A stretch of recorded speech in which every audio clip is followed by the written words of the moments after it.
Oi, pessoal, tudo bem?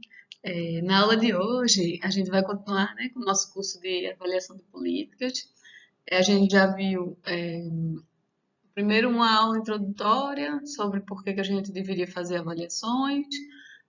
Depois a gente viu um pouquinho sobre teoria da mudança, que a gente pode usar, na verdade, a lógica, né, da gente entender quais são os caminhos da política. A gente pode usar para qualquer método que a gente for, usar para estimar o impacto de uma política.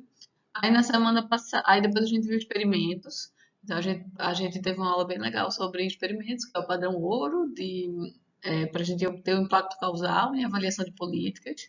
Na semana passada a gente teve um mini curso de Stata, porque vocês vão ver, eu já vou começar a usar Stata na aula de hoje, nos exemplos que a gente vai dar.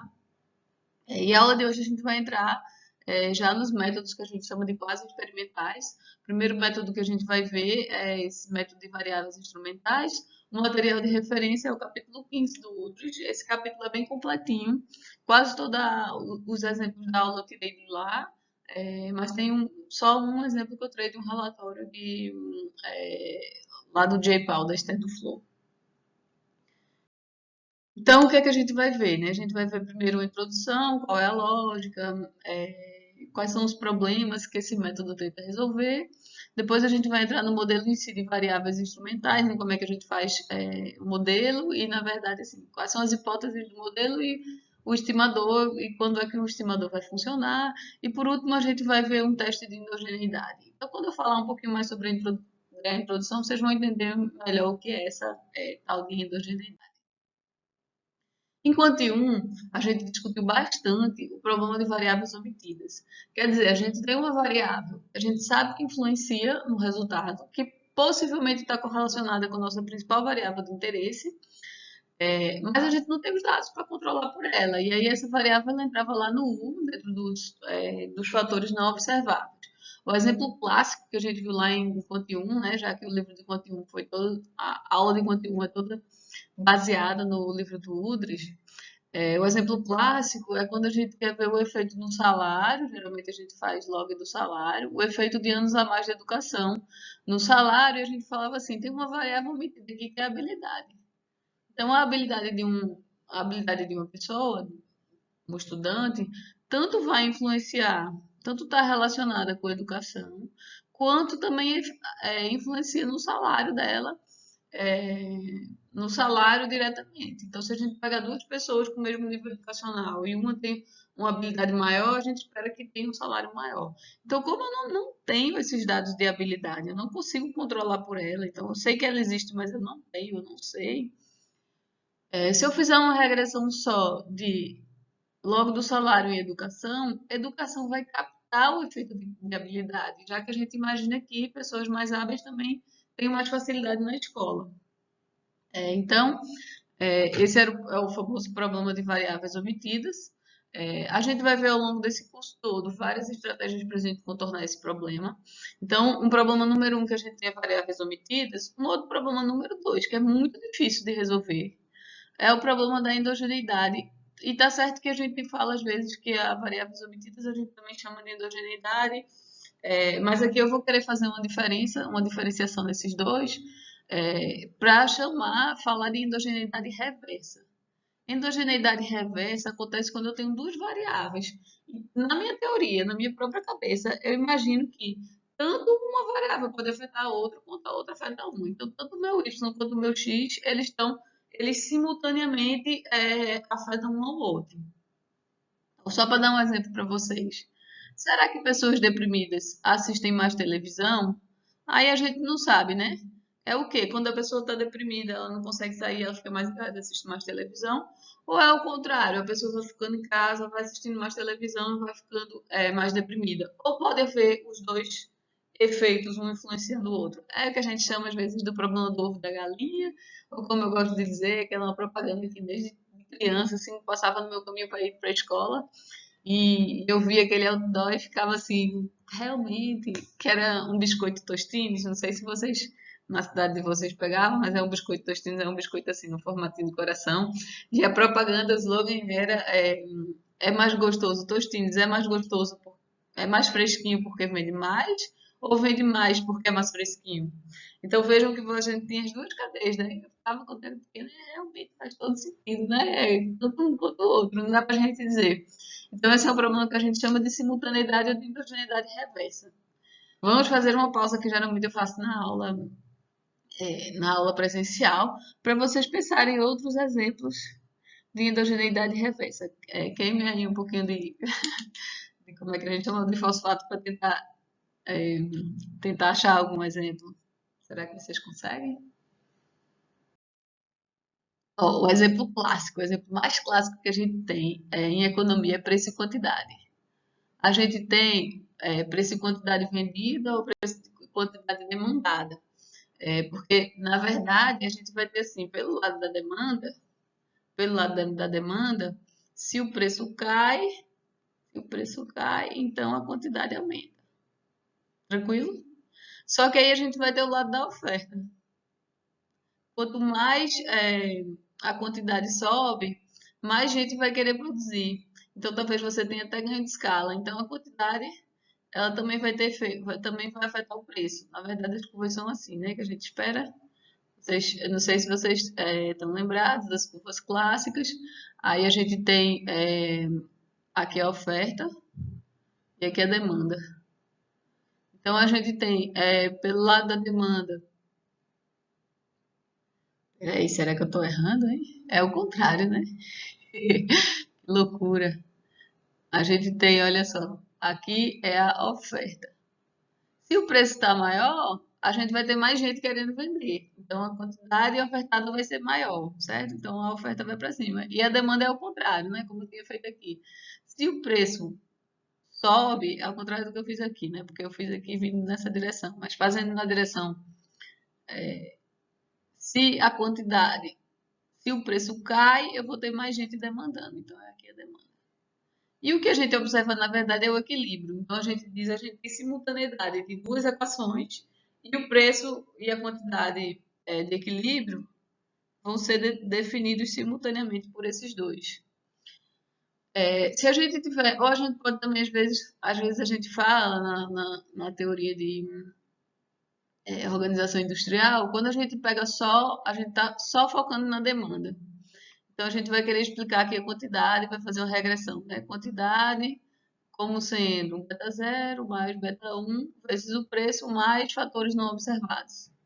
Se eu estimar essa equação direta, mesmo que eu esteja com dados dos consumidores, seria de esperar o quê? Quanto maior o preço, menor a quantidade, como a gente está vendo aqui nesse gráfico aqui da demanda, certo? Então, quanto maior o preço, menor a quantidade. Relação inversa. Só que como aqui dentro eu vou ter a qualidade, e é difícil a gente captar a qualidade de um item, se a gente estima essa equação sem levar em conta a qualidade, às vezes a gente tem um problema de variáveis omitidas. Então, muitas vezes, quando a gente faz isso, a gente acaba tendo um efeito inverso, né? A gente acaba tendo o beta como sendo positivo em vez do beta ser negativo. Então, esse método que a gente vai ver na aula de hoje, variáveis instrumentais, é clássico quando a gente está querendo estudar oferta e demanda, ou quando a gente está querendo estimar uma relação de demanda. A gente vai tentar achar, a gente vai tentar contornar esse problema, e a gente vai ver formas da gente fazer isso. Eu não vou focar muito nesse exemplo do preço e quantidade, apesar dele ser tão clássico lá em economia, porque esse curso é mais voltado para avaliação de políticas, certo? Mas eu já fico aí, deixo aí para vocês que uma das maiores aplicações que a gente tem de variáveis instrumentais é quando a gente está analisando em organização industrial. Assim, não dá para pensar em estimar sem usar um instrumento, sem usar um instrumento para o preço. Tranquilo? Outro exemplo de endogeneidade reversa é saúde e prática de exercícios físicos. Será que a pessoa é, mais saudável, ela se sente mais à vontade e pratica mais exercícios? E a gente pode ter também a direção inversa, né? Quanto mais você pratica exercícios, mais saudável você fica. Então a gente tem também os dois caminhos. E um exemplo que a gente vai trabalhar bastante na aula de hoje é a fertilidade e a oferta de trabalho. Se a gente pegar a oferta de trabalho para mulheres, a gente vai ver que quanto mais filhos a mulher tem, geralmente ela, como tem que se dedicar a esses filhos, muitas vezes ela decide ofertar menos trabalho. Por outro lado, a gente pode pensar assim, uma mulher que está com mais dificuldade de encontrar trabalho, ela pode pensar assim, ah, então eu vou ter um filho agora nesse momento. Então, por outro lado, a gente pode também ter a inserção no mercado de trabalho influenciando a fertilidade. E, na verdade, assim, tem um artigo famoso do Englist e Evans, eu acho. Depois eu passo para vocês a referência direitinho. Eu vou passar, na verdade, dois artigos que são bem famosos quando a gente vai estudar esse método de variáveis instrumentais. Um deles vai ser esse artigo. E aí ele começa dizendo, é muito interessante, quando ele começa falando que você desconfia que existe um problema de endogeneidade reversa quando você tem duas literaturas separadas.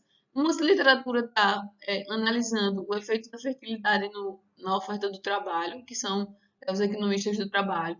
E, por outro lado, você tem o pessoal que estuda demografia, que faz a regressão exatamente o inverso. O pessoal que está tentando entender o planejamento familiar, quantos filhos uma mulher decide ter, e aí coloca como variável X características da inserção no mercado de trabalho. Então, a gente tem duas literaturas separadas, cada uma investigando o efeito de uma variável na outra, né? Um é o X de uma, é o Y da outra e vice-versa. Então, quer dizer, a gente tem razões teóricas para acreditar nos dois caminhos de influência ou de causalidade. Tranquilo? Então, o que é que a gente vai fazer quando a gente acha, na verdade a nossa pergunta é, quando a gente acha que a nossa principal variável explicativa de interesse ela é endógena, seja por causa da endogeneidade reversa ou porque a gente tem um problema de variáveis omitidas. A gente viu duas opções até agora, certo? A primeira opção é, a gente pode tentar resolver isso com regressão múltipla, buscando ter bons controles, na esperança da gente conseguir controlar pelaquela variável omitida. Então, se a gente tem uma boa proxy eu não consigo ter a variável perfeita, eu não consigo medir a habilidade, mas eu tenho uma medida que tenta captar a habilidade, que é, por exemplo, a medida de QI. A gente viu esse exemplo lá vocês imaginam que tenham visto lá em Quant 1 esse problema.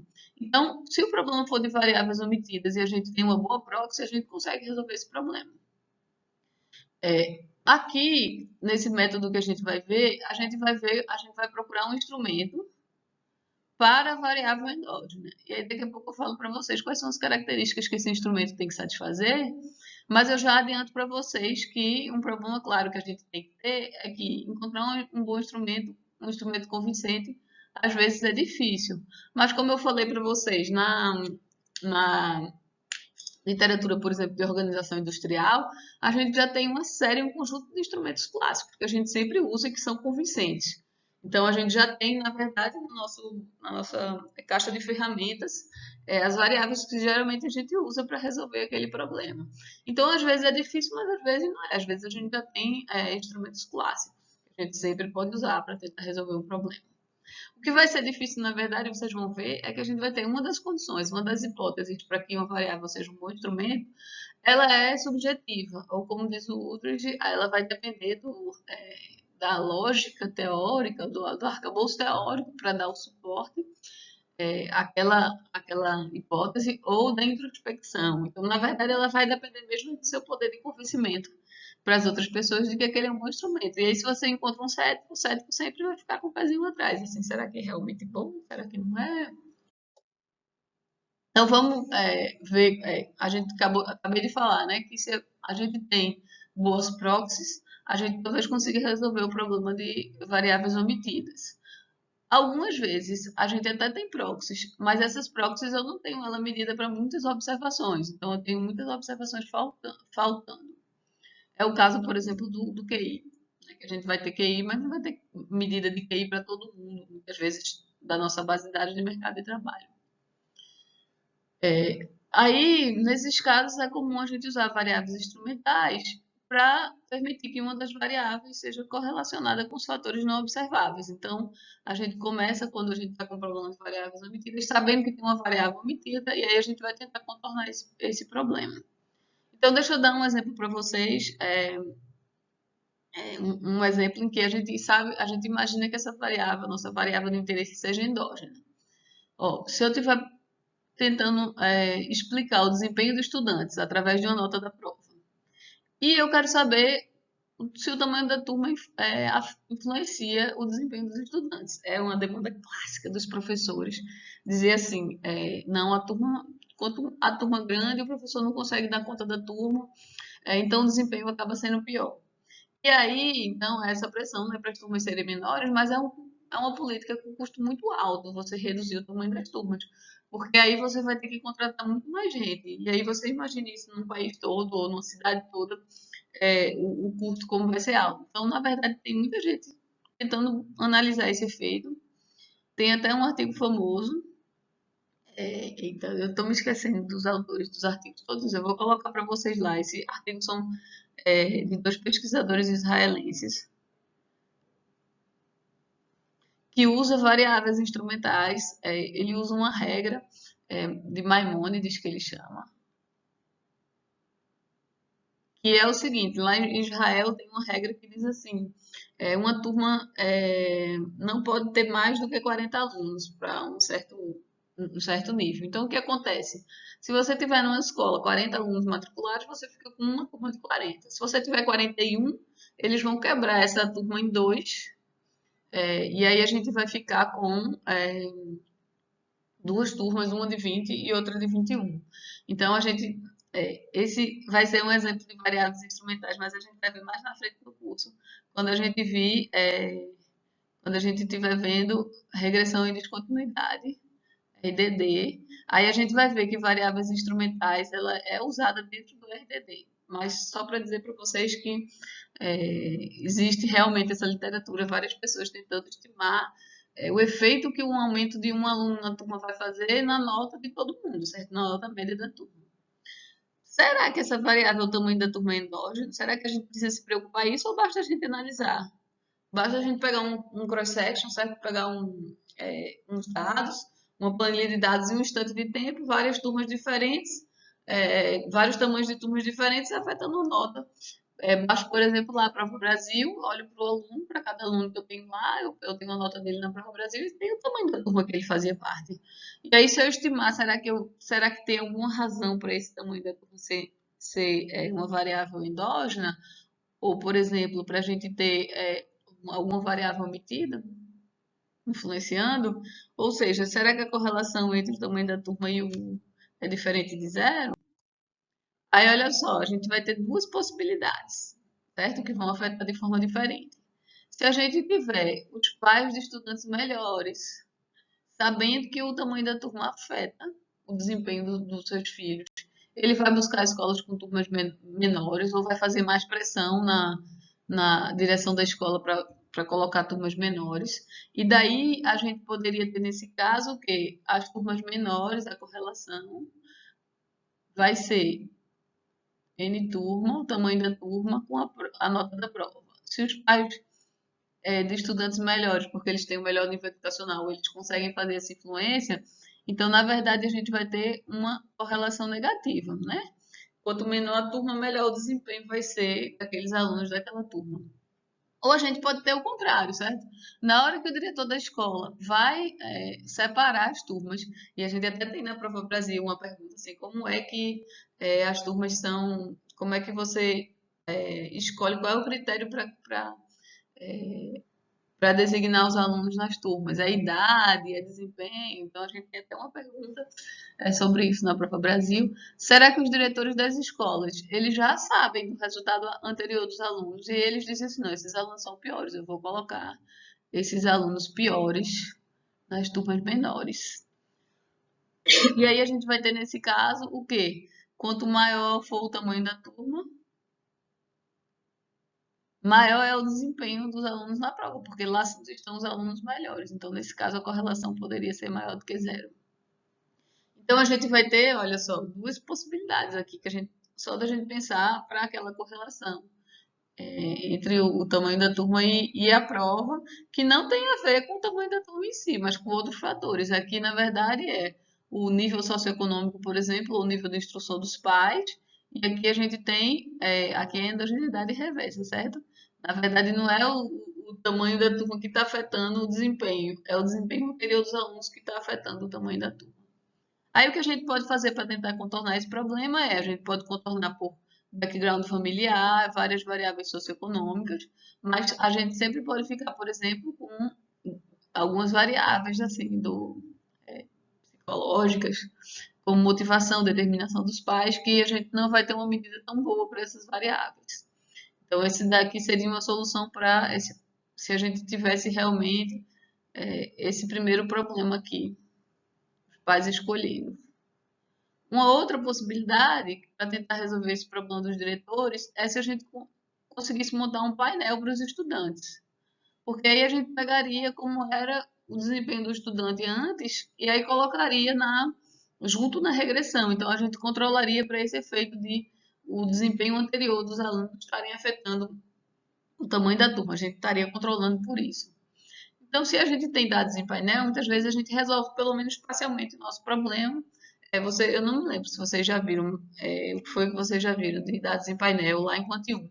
Se não, a gente vai ter uma aula depois dessa aula sobre modelos de dados em painel, diferenças e inferências, aí a gente aprofunda mais um pouco. Então, o painel pode ajudar a gente a resolver esse problema, mas pode ser que não seja disponível, certo? Por exemplo, atualmente a gente não consegue, usando as bases de dados do INEP, a gente não consegue saber ligar o aluno de um ano para o outro. Em teoria, a gente poderia fazer isso, certo? Eles devem saber lá na sala do sigilo, a gente poderia saber qual foi a nota desse aluno na última prova Brasil que ele fez, para tentar controlar por isso. Mas nos dados que a gente tem disponíveis lá no site do INEP, eles são não identificados, então a gente não consegue ligar diretamente a nota de um com a nota do passado. O que a gente pode fazer talvez seja ligar a escola, mas o aluno em si não dá. E também pode acontecer que o tamanho da turma não variar no tempo, ela ser praticamente constante. E aí a gente vai ver mais sobre isso na aula de painel. Se a variável, a principal variável que a gente está observando, ela não varia no tempo, isso vai ser um problema para um dos métodos de estimação, com efeitos fixos que a gente chama. Então, vamos supor, vamos voltar lá, retomar aquele problema, em que eu quero saber o efeito de mais educação no rendimento futuro das pessoas. Ah, então vamos usar o padrão ouro, vamos usar um método que a gente já conhece, que a gente sabe que é bom, que é o método experimental. O método experimental resolve. Eu vou pegar umas pessoas assim, quando elas estiverem lá com uns 12 anos de idade, 10 anos de idade, eu vou sortear e algumas eu vou dizer assim, você vai estudar um pouquinho mais. Você não tem direito à escola. Como vocês podem imaginar, né, é totalmente antiético. A gente não pode fazer isso com uma criança num sorteio e dizer você não vai poder estudar mais agora porque você caiu no grupo de controle. Então, não é fácil a gente fazer um experimento controlado para esse tipo de problema, certo? Eu estou dando aqui um experimento direto. Eu vou sortear o número de anos de educação, a escolaridade, pessoa por pessoa. Mas a gente pode pensar em programas que existem cujo efeito seja aumentar o número de anos de educação das pessoas. Então, a gente pode ter alguns programas que podem estar tentando fazer com que, por exemplo, aumentar a retenção na escola. Se o programa tiver sucesso de aumentar a retenção na escola, então eu vou analisar esses anos a mais do pessoal e depois eu olho qual é o rendimento futuro da pessoa. Tranquilo? O objetivo do programa não é aumentar. Quer dizer, pode ser um objetivo no futuro, mas no curto prazo o que o programa está querendo fazer é aumentar a escolaridade. E aí a gente, opa, vou pegar aqueles do controle desse programa. Supondo que a gente teve uma avaliação experimental para esse programa e vou usar eles como controle no futuro. Quem tem sugestões de programas com esse efeito de aumentar o número de anos da educação das pessoas? Certas vezes a gente tem os programas que são as bolsas de retenção. Na universidade a gente tinha um programa da Petrobras, que ele dava, pelo menos lá na SCT tinha. Os melhores, na verdade, ele já selecionava os melhores alunos. Já fica a pergunta, né? Será que os melhores alunos eles abandonariam por outras razões se não tivesse essa bolsa? Mas, assim, deixando isso de lado, supondo que sim, é uma bolsa de tentar reter o aluno na escola ou fazer com que ele não vá trabalhar e aí ele consiga aumentar o número na universidade. A gente sabe que a gente tem um problema seríssimo de abandono. Aí, esse exemplo que eu vou mostrar aqui, que eu tirei no relatório lá do J-POL, é baseado no artigo de Duflo, Duplas e Kremer, de 2017. E aí é um programa similar a esse que eu falei para vocês, é um programa de bolsa de estudos em Gana. Vou dar um pouquinho do histórico desse programa, mas eu vou colocar também para vocês lá na nossa pasta do Drive esse artigo para vocês aprofundarem quem tiver interesse. Então, esse programa lá em Gana, como é que ele funcionava, né? Na verdade, é assim. O estudo fundamental era público e fácil acesso. Então, a gente tem muitos alunos que terminavam o fundamental. Porém, o ensino médio era restrito. No Brasil não é assim, né? No Brasil, o ensino médio também é de fácil acesso. Mas lá não. Os alunos precisavam ter nota boa e precisavam pagar mensalidade para entrar no ensino médio. Aí o que é que o programa fez? O programa forneceu bolsa de estudos aleatoriamente, então sorteou, então é um experimento, para estudantes que tinham nota suficiente para se qualificar para o ensino médio, mas não haviam se matriculado. Então pegou lá todos os alunos que terminaram o ensino fundamental, viram os que tinham nota boa, porque essa era uma condição, lembra? Essa era uma condição, tinha que ter uma nota mínima. Então pegaram dentro daqueles elegíveis a participar do ensino médio e sortearam. Vamos dar uma bolsa para os que ainda não tinham se matriculado. Então, esse artigo tinha dois objetivos, certo? O primeiro, estudar o efeito do programa de bolsas. Quantos vão se matricular? Quantos anos a mais eles vão completar de ensino médio, de escolaridade? Então, esse era o objetivo direto, avaliar o programa de bolsa.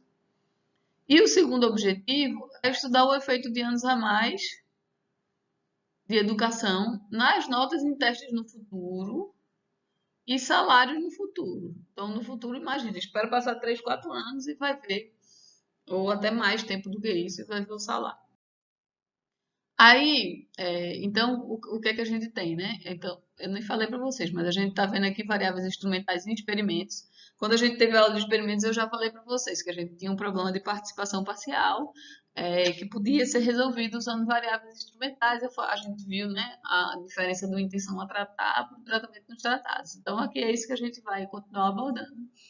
Então, vamos pegar o segundo objetivo desse exemplo, que é determinar o efeito da educação no rendimento futuro das pessoas. Tranquilo?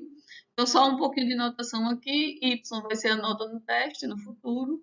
X, uma dama se completa o ensino médio, ou poderia ser número de anos do ensino médio que completou. E Z, a dama se foi sorteado para a bolsa, receber a bolsa.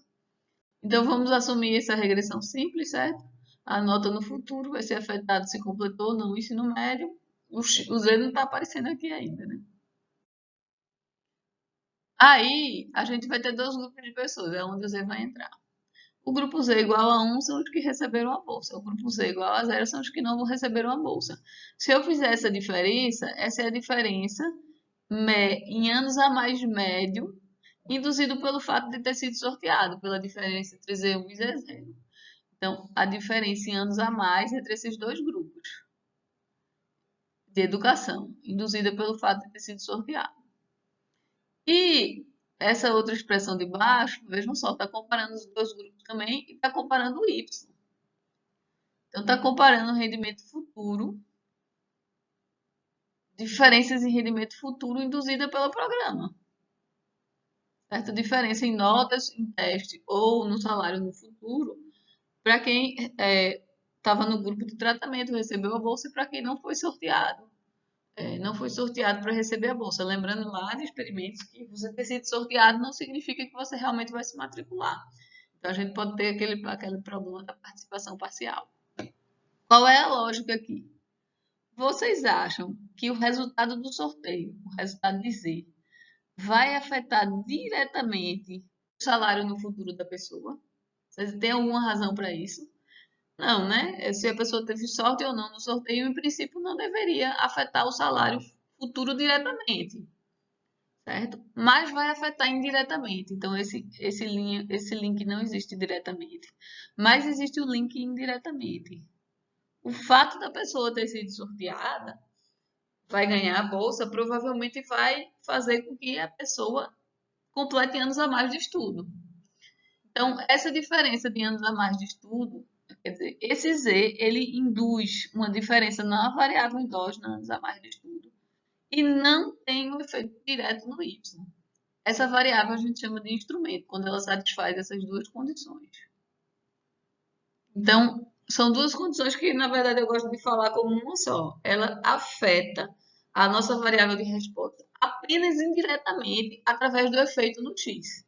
Então, vejam que esse apenas está incluindo essas duas condições. Uma, ela consegue induzir um aumento em X. E dois, ela sozinha não afeta, não induz aumento em Y sozinha, a não ser pelo efeito em X.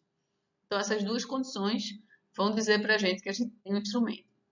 No caso de experimentos, é bem fácil a gente achar que isso acontece, certo? Porque não teria razão para aquele sorteio lá no passado. Você teve sorte, você dizer, eu tive sorte naquele sorteio, então eu sou, sei lá, merecedora, divina, de ter um salário maior no futuro. Em princípio, não teria razão para afetar diretamente, certo? Ou, naquele outro exemplo que a gente viu, da promoção, promoção ao tratamento. Vocês lembram que a gente tinha um programa que tinha espaço para todos os elegíveis, o que é que a gente fazia? Vamos sortear um grupo aqui. E nesse grupo a gente vai lá dizer, olha, você conhece tal programa? A gente vai mandar uma pessoa na casa dela, uma pessoa. A gente vai mandar um promotor, uma pessoa, ou a gente vai mandar um correio, a gente vai mandar um e-mail, a gente vai fazer uma ligação, a gente vai de alguma forma promover, dizendo assim, você está sabendo que você poderia participar desse programa? Então aí a gente tem que ver, será que só receber essa ligação ou só receber essa correspondência afeta a chance de emprego da pessoa? Ou só afeta indiretamente através do fato de que a pessoa pode participar do programa? Então, dentro de experimentos, é bem tranquilo a gente achar que o sorteio, o resultado do sorteio vai ser um bom instrumento. Aí, o que é que a gente vai fazer, né? Vamos pegar essa diferença de resultados entre o grupo sorteado e o não sorteado. Não sei por que que não está mudando. Essa é a diferença de resultado entre o sorteado e não sorteado. E dentro desse y aqui eu vou botar o modelo de y. Vocês lembram? Y era igual a alfa mais beta x mais epsilon. Às vezes eu uso epsilon, às vezes eu uso u para o erro. Então o que a gente fez aqui, usou essa equação aqui dentro e essa equação aqui dentro.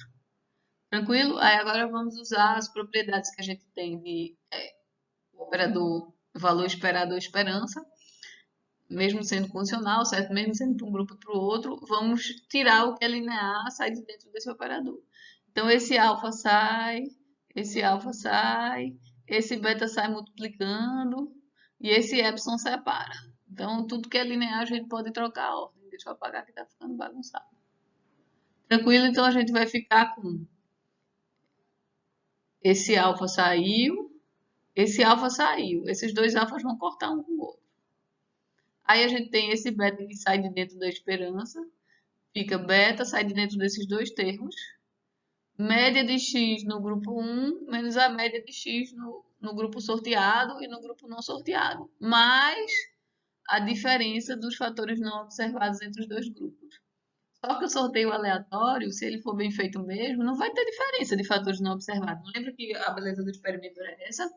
A gente conseguia construir dois grupos que são similares em todas as características, as observáveis e as não observáveis. Então, se o sorteio foi bem feito, a média de não observáveis dos dois grupos é igual, então esse um corta com o outro.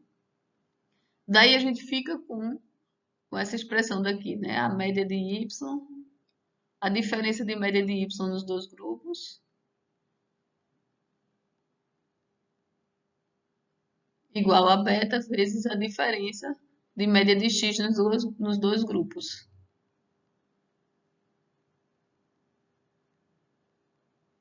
No sorteado e no não sorteado.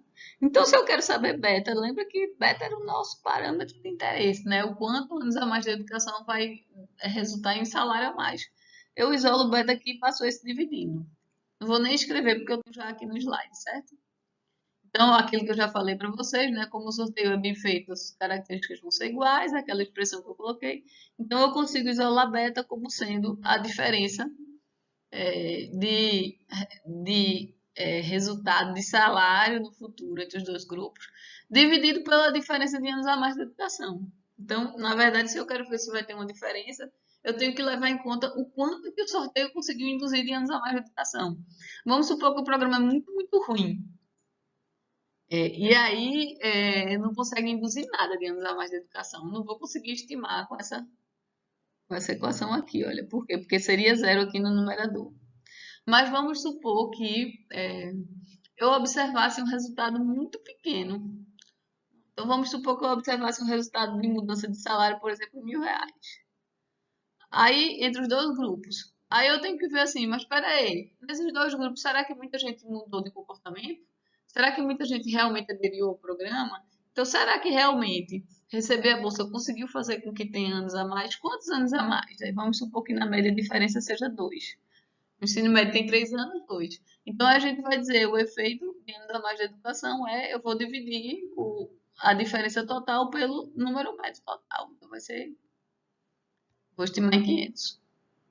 Então, o que a gente está fazendo quando a gente está fazendo esse tipo de lógica a gente está atribuindo toda a mudança observada no resultado entre os dois grupos, a mudança na variável endógena, que foi induzida pelo resultado do sorteio, a mudança no X ocasionada pela mudança dos Z. Então, esse é o estimador de variáveis instrumentais dentro de experimentos. Vou passar agora só para vocês, né, para quem ficou interessado naquele artigo, é, resultados da Bolsa de Estudos em Gana. Se a gente usou como variável X, se matriculou em um ensino médio, certo? Eu vou até dar meu videozinho aqui já já para vocês poderem ver a tabela direito. Então, aqui é a variável X, se matriculou, se o programa conseguiu induzir matrícula.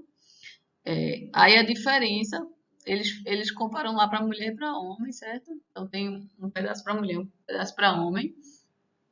Então, aqui é o sorteio então tem o tratamento e controle aqui. Tratamento e controle. Então, no grupo de tratamentos que receberam a bolsa, 78% se matricularam. No grupo de controle, 45%. Quer dizer, eles pegaram inicialmente aqueles que ainda não tinham se matriculado, mas a pessoa pode dar um jeito, né, de conseguir se matricular depois. Lembra que são aqueles que já têm nota boa o suficiente. Então, o programa conseguiu realmente dar um aumento, como vocês podem ver aqui, de 46 para 78. 45 para 78. Um aumento de 0,33, 33,4 pontos percentuais na matrícula. Então, essa é uma forma da gente captar o X, induzir a matrícula. Isso para mulheres. Para homens, deixa eu apagar o meu. Para homens, vejam que foi no grupo de controle já era maior, já era 57, então é mais provável do homem matricular, tudo mais constante. E com a bolsa passou a 93%. Então, no homem também teve uma mudança, a mudança no final das contas ficou parecida entre os dois grupos. E estatisticamente significante. Então, esse tipo de tabela que a gente sempre faz, que eu falo para vocês, quando a gente tem um grupo de tratamento e de controle, a gente sempre quer ver as médias das variáveis nos dois grupos e a diferença. Aí, vamos ver agora no resultado, né? Um dos resultados é a nota padronizada em leitura e matemática. Já padronizou os dois. E aí, de novo, mulher e homem, e aí a gente vai ver o quanto mudou. Vocês vão ver aqui que não fica tão bonito, porque o dele lá do relatório estava um pouquinho desalinhado, certo? Então, olha só, a diferença pelo programa no tratamento e controle foi de 0,2 de juros padrões, né, já que foi padronizada, e para as mulheres e para os homens 0,18, significante. E é um valor alto quando a gente está estudando a educação, essa mudança. Então, primeiro, o que é que eles fizeram? Depois, eles conseguiram pegar as pessoas que tinham matriculado e que não tinham matriculado e fazer um teste de novo em todas as pessoas.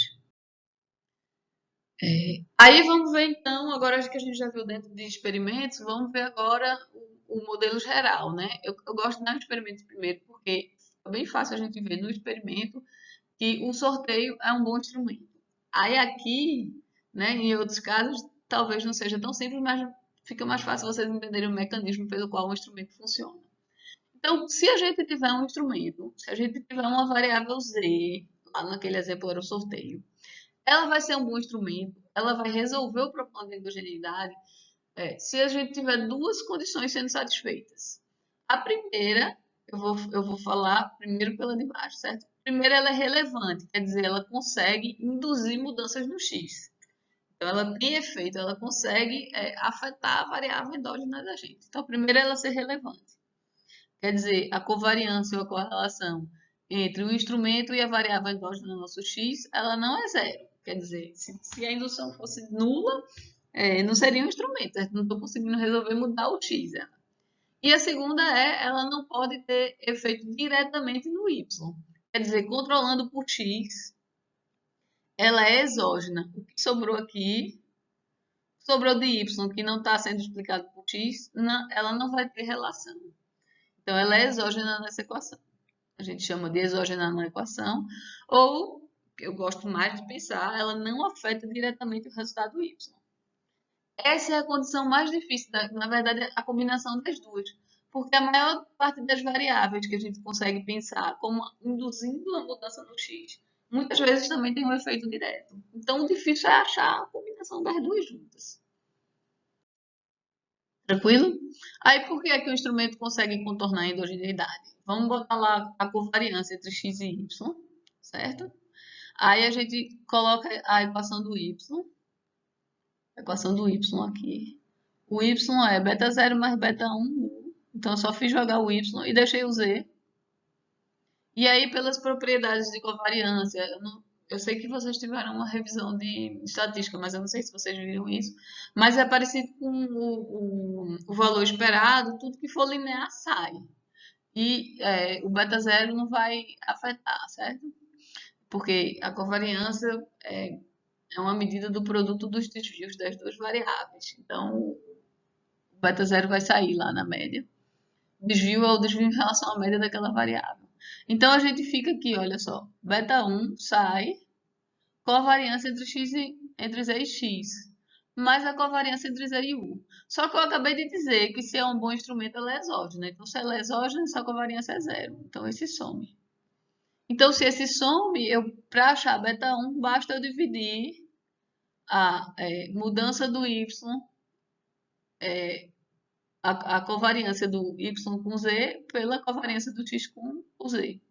Vejam que essa expressão é igual, né? Nem que é parecida, ela é igual àquela que a gente acabou de ver para experimentos, só que naquele caso o z era uma variável dummy. Se o z é uma variável dummy, então a gente tem os dois grupos e aí a gente olha a variação na média dos dois grupos em cima, dividido pela variação na média do x. Só que não é necessário um instrumento ser uma variável dummy, ele pode ser uma variável contínua também. Então, se ele for uma variável contínua, a gente cai ou contínua ou dummy, o método mais geral, a expressão mais geral é essa daqui. E aí, sendo dummy, a gente cai naquele outro caso. Se a gente aplicar a definição de covariância para uma variável dummy, a gente cai naquela expressão que a gente fez agora. Aí, então, tudo perfeito, né? Achei o instrumento, que coisa bonita. Só que o instrumento ele vai ter um custo, não chega a ser um problema, mas é um custo, em que a variância do estimador de VI, ela pode ser grande. Por quê? Vocês lembram lá em Quant 1 que a gente viu que a variância do beta 1 estimado por mínimos quadrados. Então, o coeficiente, o parâmetro que a gente quer estimar é beta 1. A gente está vendo dois métodos aqui. Um método que a gente já aprendeu, que a gente ignora a endogeneidade e calcula por mínimos quadrados, ia depender a variância do estimador de mínimos quadrados. Vai depender da variância do erro, do que não é não observado, do tamanho da amostra e o quanto o x está variando na amostra. Se x variar muito pouco na amostra, vocês lembram, é como se eu não tivesse o meu quase experimento, ele está muito limitado, então eu não consigo ver tanta variação. Eu vou ter o beta podendo variar mais a minha inclinação. Então, isso era o de mínimos quadrados. O de variáveis instrumentais é parecido com o de mínimos quadrados. Também depende da variação dos fatores não observados. Também depende do tamanho da amostra. Também depende do quanto de variação eu tenho no meu x. Veja que eu estou usando um instrumento para induzir variação em x. Mas se x variar muito pouco, quer dizer, o instrumento não foi bom. Eu vou ter uma variância maior possível. O erro padrão, quando eu for calcular, estimar o erro padrão, o meu estimador vai ser grande. E aí aparece um outro termo. Eita, que outro termo é esse? É a correlação entre x e z. Na verdade, a gente pode estimar isso usando um R2 da regressão de x por z, certo? O que está dizendo aqui? Se meu instrumento ele for pouco relevante, ele conseguir induzir pouca variação em x, então eu vou ter. É um instrumento ruim, certo? Um instrumento bom, ele consegue mudar bastante o x. Então, quanto menor for a capacidade do instrumento de induzir mudanças em x, ou quanto menor a correlação entre eles dois, maior vai ser a variância do estimador de variáveis instrumentais. E a gente acabou de ver como é que calcula, né? É só a gente pegar aquela covariância amostral, a gente troca aquele cov que estava lá na expressão passada pela contrapartida amostral dela. Então, eu pego meus dados e calculo a covariância amostral entre z e y e divido pela covariância amostral entre z e x. O que a gente está vendo aqui é que se essa covariância for pequena, na verdade aqui está em termos de correlação. Se a covariância for pequena, se a correlação for pequena, então a indução do Z no X é pequena, então o meu estimador vai variar muito de variáveis instrumentais. Então, isso é o custo que a gente vai pagar. O custo que a gente vai pagar quando eu saio de mínimos quadrados para variáveis instrumentais é 1 sobre o quadrado da correlação dos dois. Sendo que, lembra que o problema é, se eu tiver uma variável omitida, o mínimos quadrados, na verdade, ele é viesado. Então, por que eu estou falando de variância se ele é viesado? A não ser que eu tenha uma variável que não é endógena, um x que não é... Eu não tenho problema de variáveis omitidas, por exemplo, nele, e aí para que eu vou estimar, mesmo que eu tenha instrumento, para que eu vou estimar por variáveis instrumentais se isso não era um problema, certo? Então, aí a gente, nesse caso, a gente vai pagar um custo. É por isso que mais na frente no curso a gente vai ver, a gente sempre faz o teste de endogeneidade para ver se não for endógeno X, eu estimo por mínimos quadrados é melhor, a variância vai ser menor. Então, um dos últimos tópicos lá que eu tinha mostrado para vocês no primeiro slide era teste de endogeneidade. Então, olha só, o erro padrão do estimador de variáveis instrumentais, ele vai ser da ordem de 1 sobre a correlação entre x e y. Lá, o que eu acabei de dizer para vocês era a variância. Então, o erro padrão o desvio padrão é a raiz da variância, o erro padrão é uma estimativa. Então, eu troquei o ρ pelo r de x e z, que é a correlação amostral, que eu consigo estimar usando minha amostra. Então, vai ser maior do que mínimos quadrados. Como eu falei, isso vai ser um custo. Se essa correlação for pequena, quanto menor essa correlação, maior vai ser o erro padrão. Então, maior vai ser esse custo. Tranquilo? Então, essa correlação ser pequena, a gente chama, geralmente, se ela for muito pequena, a gente diz que o instrumento ele é fraco. Como é que a gente faz para estimar? Na verdade, a gente tem alguns comandos no Stata. O melhor, mais preferido, o que vai funcionar melhor os comandos de pós-estimação é esse vregres2sls. Daqui a pouco a gente vai falar sobre esse 2SLS, certo? Mas é o IV de Instrumental Variables, reg. Existe também o comando ivreg2 de usuário. Só que eu vi que a versão nova do ivreg2SLS faz praticamente tudo que a gente quer. Ele tem bastante possibilidade no pós-estimação. Independente de eu usar o ivreg2 ou ivreg2SLS, como é que a gente declara qual é a variável de resposta, o y, vai sempre depois do comando, como o comando de regressão. Aí, a minha variável endógena, eu vou declarar ela com parênteses e com esse igual. Então, o x, que é a minha variável endógena, eu boto entre parênteses. E aí eu indico qual é o instrumento que eu vou ter para esse x, como z. Posso fazer robusto ou não robusto.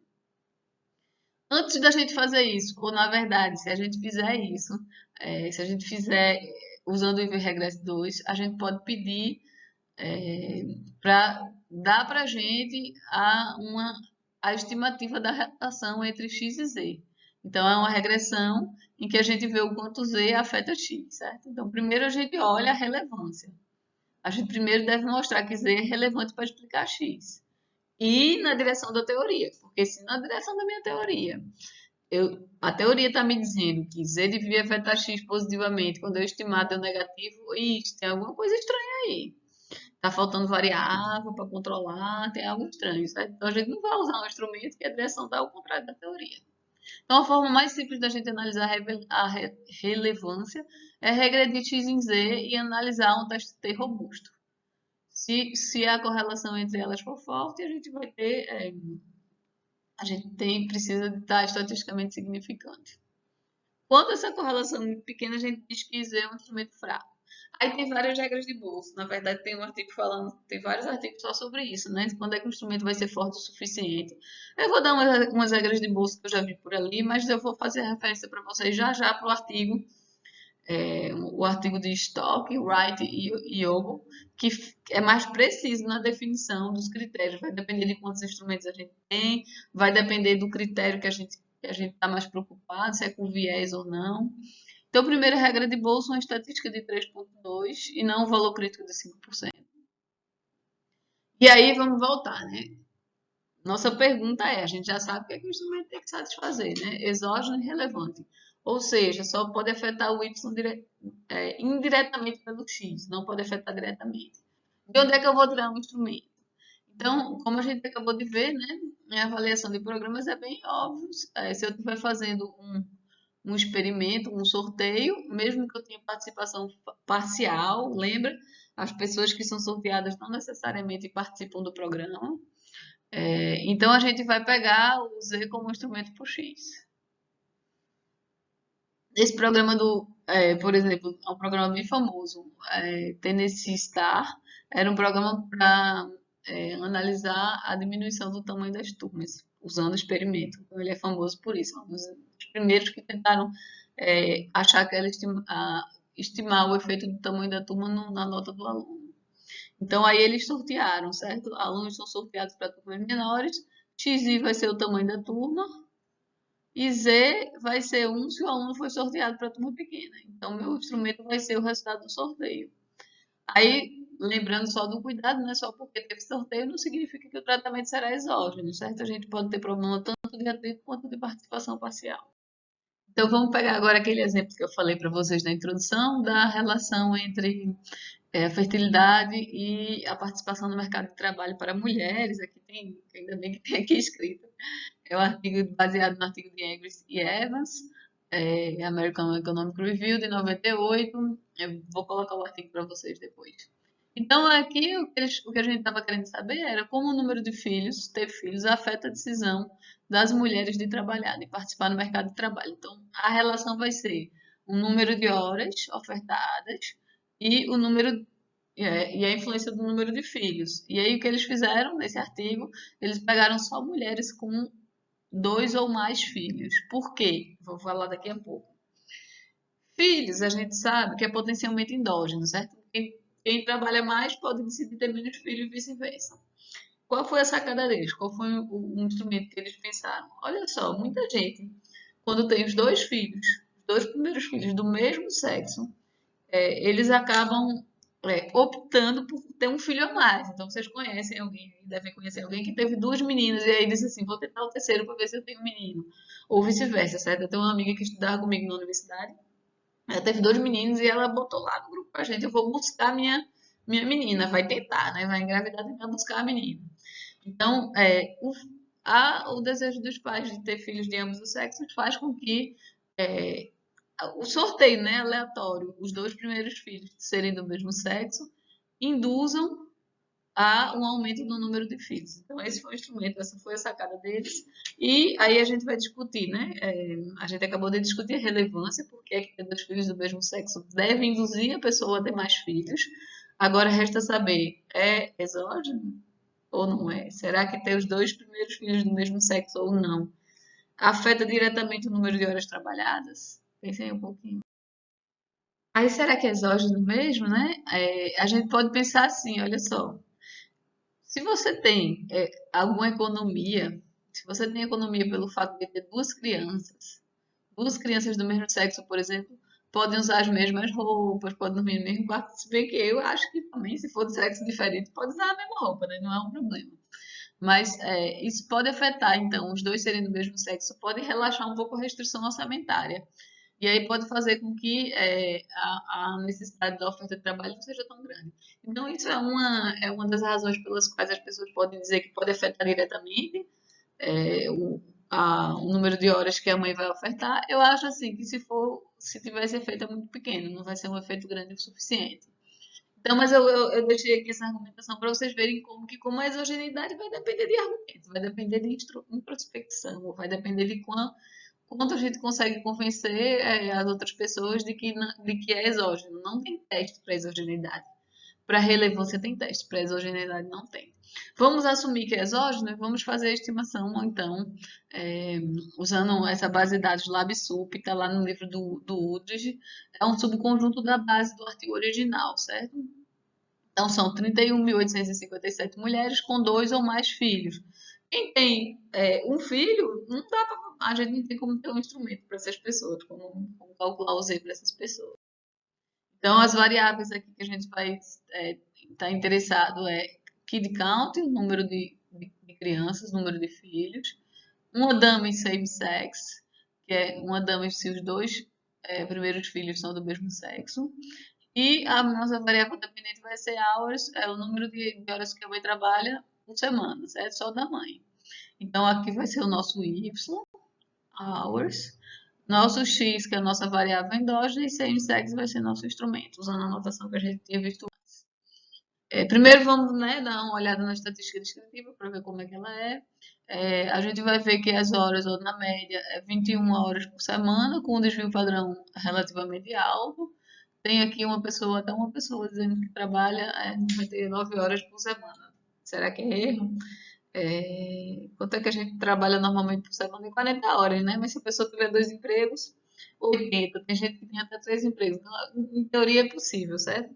A gente tem, olha só, 24 dias vezes 7. Então, na teoria, pode ir até 168, mas é claro que ninguém vai trabalhar todas as horas possíveis, certo?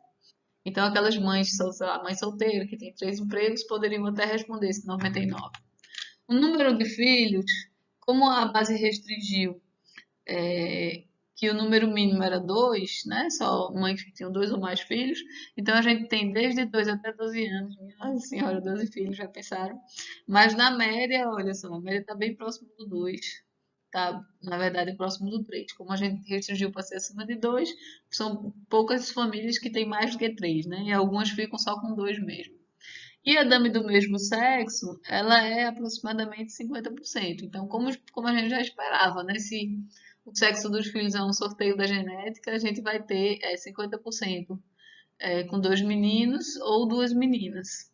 Vocês lembram como é que a gente faz, né? A gente vai ter o primeiro filho, menino.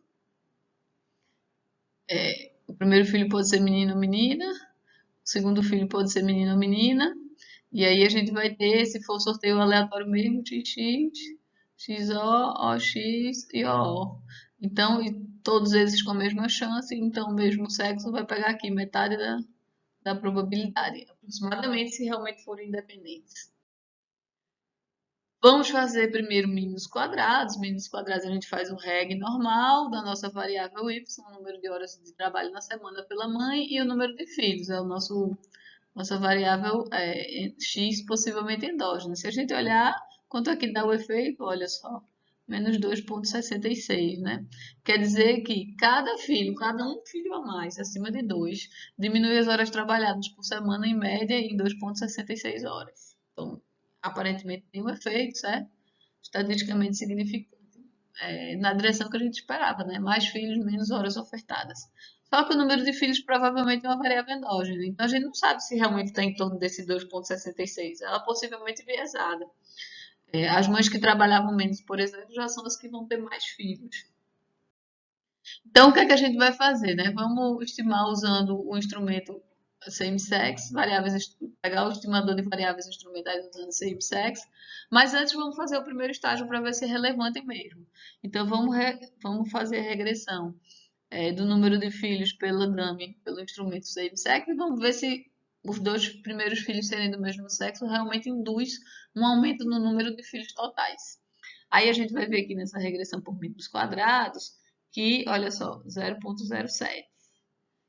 Então consegue realmente induzir, pequeno, né? Mas consegue induzir um aumento a cada 100 mulheres que têm os filhos de primeiro do mesmo sexo, a gente vai ter 7 filhos a mais. É pequeno, né? Nem é todo mundo, nessa base de dados, nem é todo mundo que depois de ter 2 filhos vai tentar o terceiro.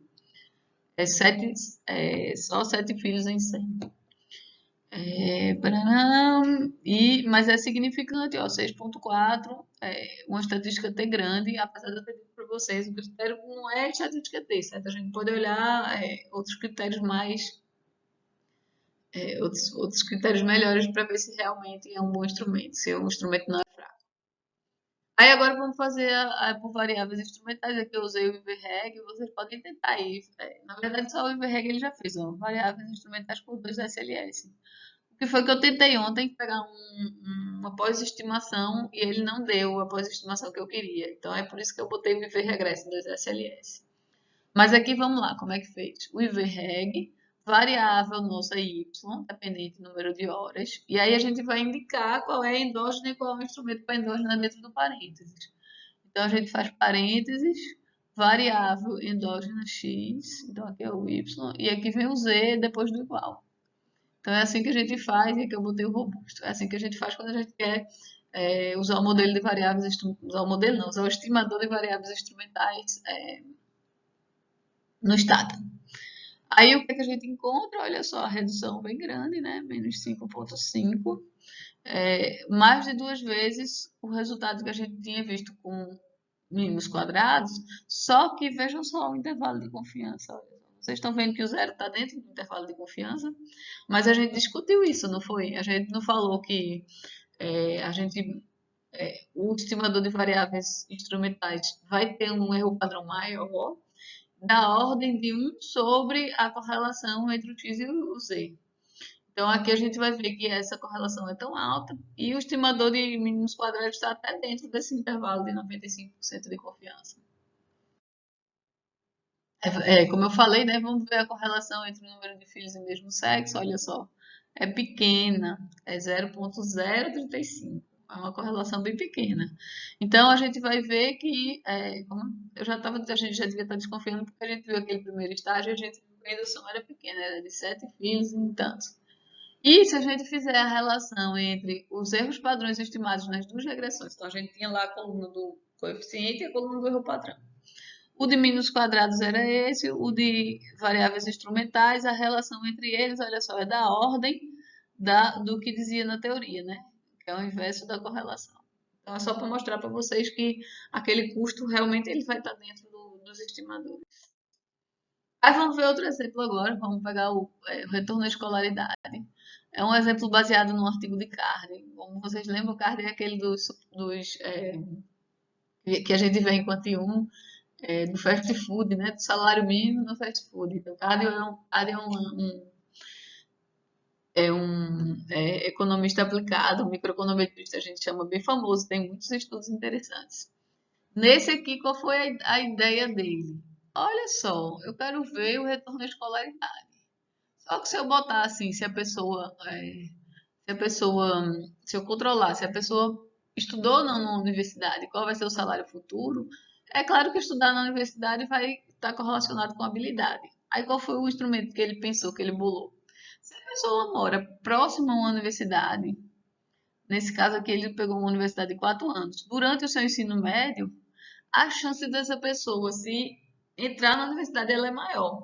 E lembra lá nos Estados Unidos que a gente tem uma visão às vezes enganada de achar que o ensino superior lá é todo privado, mas na verdade tem muitas universidades públicas com bolsa. Então, assim, não é tão claro que precisa do dinheiro para se matricular, certo?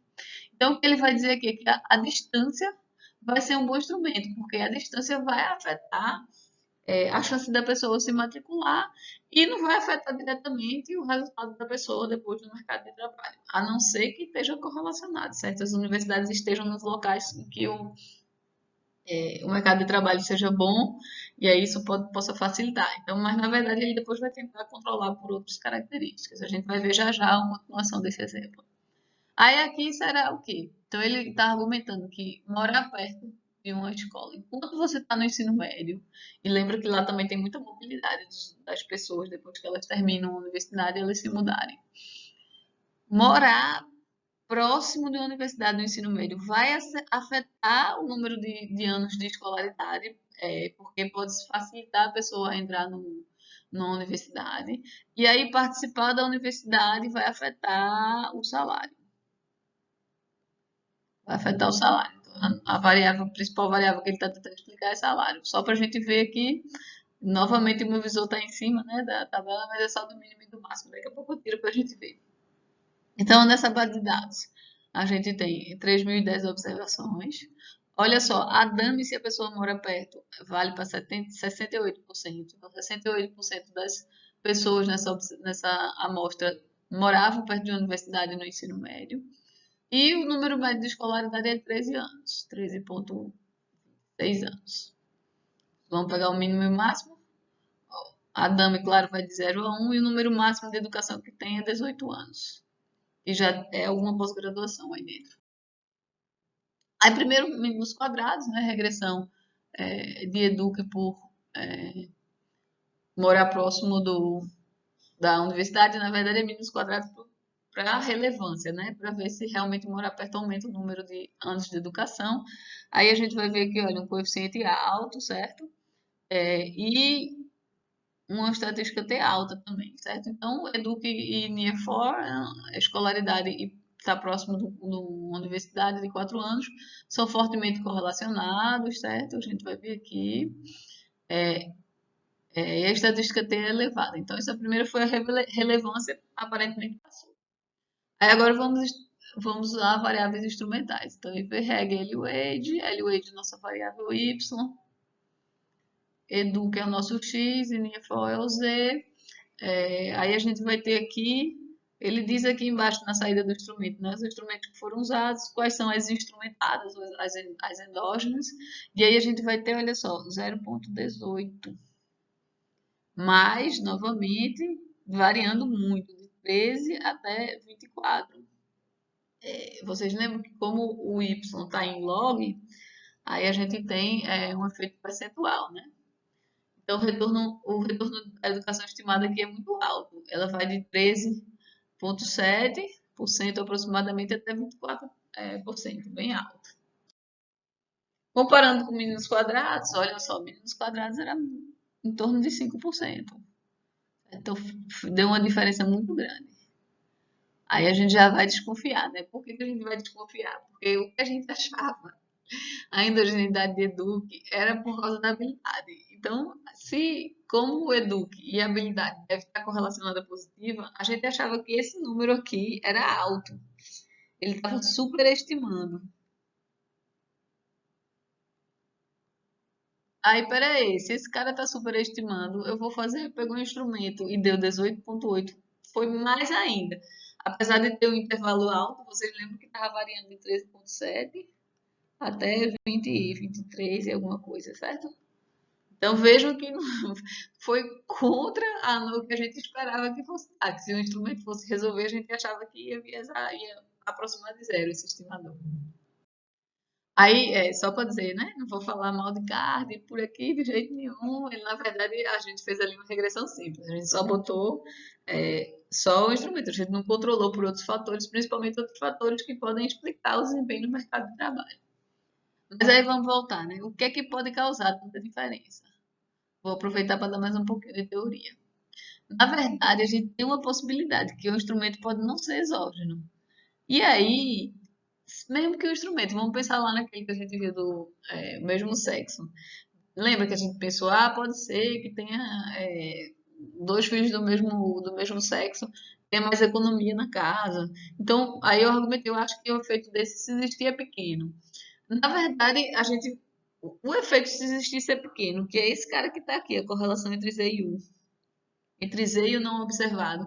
Mesmo se ele for pequeno, então esse pode ser pequeno. Mas olha só, o viés assintótico, o viés que isso pode ocasionar do beta 1, vai depender também da correlação entre Z e X. Então, naquele exemplo lá da fertilidade, a correlação entre Z e X era muito pequena. Então, o pequeno de cima dividido pelo pequeno de braço pode fazer com que seja uma coisa grande, né? Esse pequeno de cima ele pode ser, na verdade, maior do que a correlação. Então, a correlação entre um instrumento e a variável endógena, ela vai afetar o viés assintótico se a variável não for realmente exógena. Se esse aqui for zero, acabou, resolveu o problema. Se for realmente exógeno, não vai ter viés assintótico. Agora, se não for exógeno e o instrumento for fraco, aí pode dar bronca, pode dar um viés muito grande. Pode explicar essa diferença desse exemplo que a gente viu é, no caso do. Então, como eu já expliquei ali para vocês, olha só, mesmo que a correlação entre Z e U seja menor do que entre X e U, certo? Que seria o viés de mínimos quadrados, a inconsistência pode ser bem maior porque ela depende também da correlação entre X e Z. E aí por isso que a gente deve se preocupar tanto com instrumentos fracos. Na verdade, se vocês botarem variáveis instrumentais no Google School, vocês vão ver pilhas e pilhas de artigos sobre essa questão de instrumentos fracos. Tem um artigo famoso em que eles fizeram assim, eles criaram um instrumento que era um sorteio por ele mesmo e dava um resultado equivalente àquele do Angus e Evans não era aquele não, era um negócio de se o filho era gêmeo ou não, se você tinha um filho gêmeo ou não. Artigos famosos daquele Stock e Yogo. Então, para a gente ter uma ideia da ordem de grandeza, o que pode acontecer, a gente pode pegar uma base que a gente tem uma proxy, por exemplo. A gente pega aquela base que a gente tem um QI, que é uma proxy para habilidade, e aí a gente vai substituir, né, em teoria, a correlação de X e U pela correlação entre EDUC e QI, mas o que a gente está fazendo é substituir o U por QI, certo? Então, o U a gente está dizendo vai ser QI. Vou usar o QI. É claro que não é só o QI que tem de não observado. E o Z vai continuar sendo esse NIA que está próximo do college e o QI também. Tranquilo? Então, a gente pegando essas correlações, o viés de mínimos quadrados seria 0,51, a correlação entre QI e X e EDUC. E o viés de VI vai depender da correlação entre o X e da correlação entre Z e X. Não, a correlação entre Z e U, e a correlação entre Z e X. Então, a relação de um com o outro. Então, vocês vão ver que o viés, se realmente o QI captura tudo, o viés seria aproximar, seria mais ou menos o mesmo. Então, não é isso que vai explicar nessa base de dados. Não explicou essa diferença, mas como eu disse, esse é um exercício um pouco forçado, porque o U pode ter outros fatores também. Então, é possível, que é o que a gente vai ver agora, que é o argumento do artigo de Carne. É possível que o instrumento ele só seja considerado exógeno quando a gente controlar por outros fatores. Como eu falei, o mercado de trabalho onde a pessoa mora pode afetar, certamente afeta bastante o salário da pessoa. Então, vamos pegar aquele mesmo instrumento, o NIE4, próximo ou não, no ensino médio, mas vamos também colocar mais fatores que podem afetar o salário da pessoa. Então, como é que a gente vai botar mais fatores? A gente vai botar aqui, olha só, vou chamar de R, e vocês viram que o R está na frente do gama, para dizer que a gente, na verdade, não vai ter só um, a gente pode ter vários, certo? Então, RI são outros fatores exógenos. E ZI agora é um instrumento. Se eu considerar esse erro aqui, o erro do modelo quando eu incluir esses outros fatores. Quer dizer, controlando por esses outros fatores, essa variável pode ser que ela seja exógena agora. Então, a gente vai ter, olha só, essas variáveis, elas são exógenas, elas não estão correlacionadas com o erro, e o instrumento também. Então, o instrumento agora é exógeno só porque eu controlei. Se eu tivesse feito no modelo anterior, se eu chamasse esse aqui de VI, eu não ia ter exogeneidade, por quê? Porque dentro desse RI eu estava tendo o Z afetando, o Z correlacionado com esse RI. Então, aí agora, a lógica agora é que o Z, ele é parcialmente correlacionado com o XI. Ele continua, né, parcialmente correlacionado com o XI. E agora a gente vai dizer assim, agora, quando eu fizer, quando a gente for testar a relevância, que a gente vai chamar de agora regressão de primeiro estágio, a regressão da variável endógena no Z, eu tenho que controlar pelos outros fatores. E aí eu quero ver se Z vai ser relevante para explicar X quando eu controlar por todos os outros fatores que eu quero colocar. Naquele exemplo que a gente estava vendo do Carne, ele argumentou que não vai ser correlacionado com habilidade se a gente controlar pelas regiões dos Estados Unidos, onde as pessoas viviam com 16 anos, e também experiência, raça, se mora numa região metropolitana ou não, se mora no sul ou não. Então ele colocou outros fatores que ele acha que poderiam influenciar tanto o salário no futuro quanto a, morar perto ou não de um college. E aí, fazendo então essa regressão por mínimos, aqui é a regressão por mínimos quadrados, certo? Do primeiro estágio, reg do x, do Eduque, com o meu instrumento e controlando por esses outros todos. A gente chama esses lá no modelinho, eu estava chamando de R, né? Mas às vezes a gente chama de instrumentos 2, esse aqui é o instrumento 1 ou vice-versa. Vejam lá na anotação do livro. Mas esses outros aqui a gente diz que eles são instrumentos também. Às vezes a gente chama isso. Porque não instrumentos para X, mas são exógenos também. Então a gente vai ver aqui no primeiro estágio,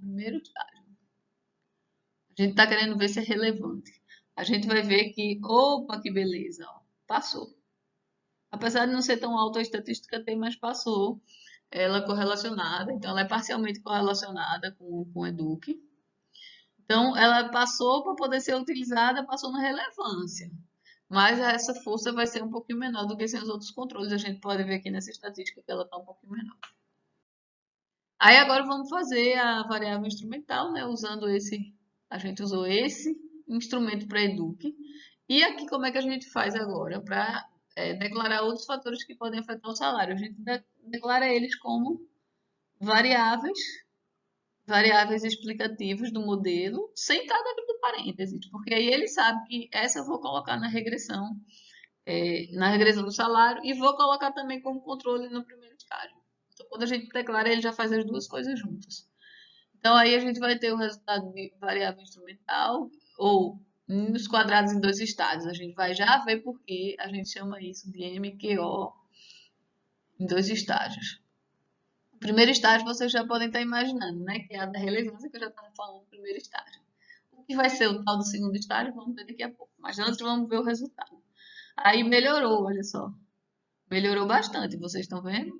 Caiu para 13%, mas na verdade agora vai de 2,5% a 23%. Então melhorou assim, né? Agora o mínimo nos quadrados, que era aproximadamente 5%, 5,5%, não me lembro mais, de 5 a 6%, quando a gente fazia sem considerar variáveis instrumentais. Então, mas só que esse intervalo varia demais, ficou muito grande. Esses intervalo de confiança e potencialmente pode até ser maior do que o do mínimos quadrados. Ah, na verdade eu falei que era 5 a 6%, mas lá era no modelo simples sem considerar essas outras variáveis que a gente usou para controlar, certo? Então eu tenho que rodar de novo para poder comparar e aí a gente tem aqui, olha só, controlando por essas outras, o efeito de educação estimado por mínimos quadrados vai ser de 7,5%, na verdade variando de 6,7% a 8%. Então vejam que a estimativa de mínimos quadrados vai pertencer à estimativa do modelo de variáveis instrumentais. Aí vamos lá porque eu estava falando para vocês, por que a gente chama de mínimos quadrados em dois estágios. Vejam qual é a lógica. No primeiro estágio, a gente faz a regressão da equação reduzida. Ou, na verdade, é a regressão do x em todas as variáveis explicativas, no instrumento e nas outras variáveis explicativas. Aí a gente pega nesse primeiro estágio o valor previsto, o x-chapéu, certo? Previsto por esse modelo, alfa 0 mais alfa 1, instrumento, mais todos os outros controles, certo? Alfa 2, o R1, mais alfa 3, o R2, e assim sucessivamente. E aqui eu vou ter um erro aqui. Aí no segundo estágio, então eu rodo o primeiro estágio, X no instrumento em todas as outras explicativas e pego o valor previsto. Pego o valor previsto. Vocês lembram lá como é que a gente tem como fazer isso, né? Depois de estimar por menos quadrados, a gente bota lá o predict, no status predict, que é para a gente pegar esse valor previsto. Aí, quando eu for fazer agora a minha regressão, agora do Y, do log do salário, nas outras explicativas. E não vou mais usar EDUC. Aqui não é EDUC. Não é EDUC. É EDUC previsto. Então, aqui eu tenho o que o primeiro estágio previu de indução em anos de educação, pelo fato de estar perto de uma universidade e pelas outras características onde a pessoa morava. Então, a gente faz, vejam só, a gente faz dois mínimos quadrados. O primeiro mínimo quadrado para explicar o anos de educação pelas outras variáveis. Aí eu pego o valor previsto, ou seja, o valor que eu estou prevendo no meu modelo, que está induzido por essas variáveis, e vou na segunda regressão, que eu chamo de segundo estágio, mínimos quadrados de novo, e substituo o x pelo valor previsto dele. Por que é que ele vai funcionar, esse método? Veja só, no segundo estágio, todas as variáveis são endógenas, são exógenas. Por quê? Porque a gente não tem mais, a gente vai ter só o efeito induzido pelas variáveis. Então, como o z é exógeno como o z é exógeno no erro da primeira equação, o que é previsto pelo z e pelas outras variáveis vai ser exógeno também. Então, a gente substitui x por sua previsão, baseada só nas variáveis exógenas. Então, a previsão de x também vai ser exógena.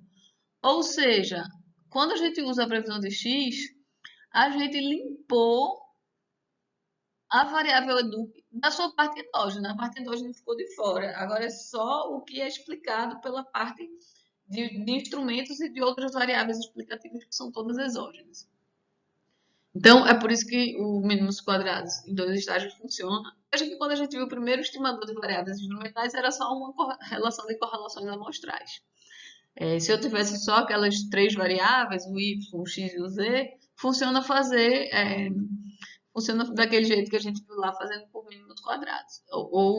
Na verdade, eu sempre dei para vocês, né, a saída do estado com mínimos quadrados em dois estágios. Agora, só um problema. Se a gente fizesse na mão esse processo do dois estágios, pega o previsto e joga, vai dar um erro o erro padrão do segundo estágio, porque ele não vai considerar que o X chapéu foi estimado, na verdade.